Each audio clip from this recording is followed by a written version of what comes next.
अस्सलामुअलैकुम। कहानी को आखिर तक पूरा सुनिएगा और अगर आप चैनल पर नए हैं तो सब्सक्राइब ज़रूर कीजिएगा।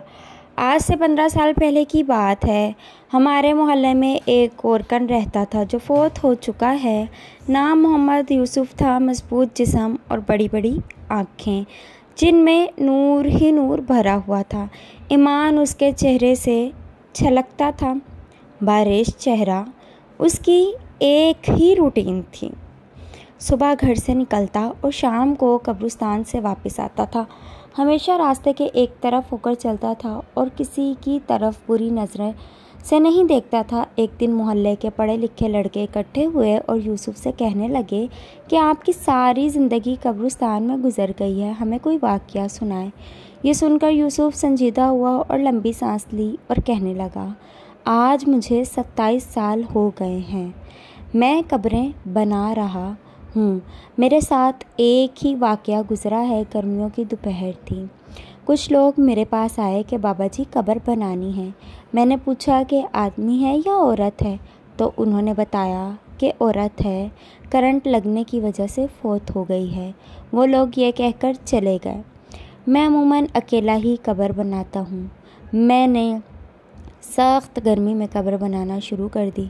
दोपहर 2-2:30 बजे तक कब्र मुकम्मल हो गई। कब्र को फाइनल टच देने के लिए मैंने कब्र के अंदर कदाल मारी तो मुझे ऐसे आवाज़ आई जैसे कोई शीशे की चीज़ टूट गई है और बस फिर खुशबू ही खुशबू फैल गई और कब्र ठंडी हो गई। मैं कब्र में ही लेट गया। बाहर बहुत सख्त गर्मी थी, अंदर कब्र ठंडक। उससे मेरी रूह तक खुश हो गई। मैं हैरानी और दहशत से खामोश रहा। मगरिब के बाद जनाजा आ गया। औरत के वर्सा ने उसे दफना दिया और चले गए। मगर मेरे अंदर तजस्सुस भरा हुआ था कि इस औरत की कौन सी नेकी है जिसको इतना बड़ा इनाम मिला है। बातों ही बातों में मैंने मालूम कर भी लिया था कि ये औरत फरीद गेट बहावलपुर के अंदर रहने वाली थी और बिजली के करंट लगने से फ़ौत हो गई है। आबाओ अजदाद यहीं के रहने वाले थे। मैं पूछता हुआ फरीद गेट पहुंच गया और औरत के बारे में मालूम हुआ कि इस औरत का खावंद कुछ अरसे पहले फ़ौत हो गया था। वो बेचारा 6-7 साल बीमार रहा। इस औरत ने दिन रात उसकी बहुत खिदमत की। खावंद की शदीद बीमारी के बावजूद इसके साथ बेवफाई नहीं की और दिलो जान से उसकी तीमारदारी करती रही। बावजूद गुर्बत के उसको मेहनत मजदूरी करके खाना खिलाती रही और अपने जज्बात को अपने बीमार खावंद पर कुर्बान कर दिया।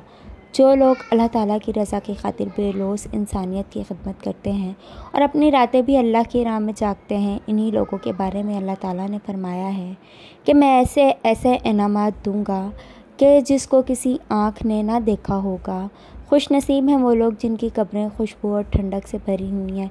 दुआ है कि अल्लाह ताला हमें और सब मुसलमानों को बख्श दे और आखिरत में ठंडक अता फरमाए। आमीन। अल्लाह हाफिज़।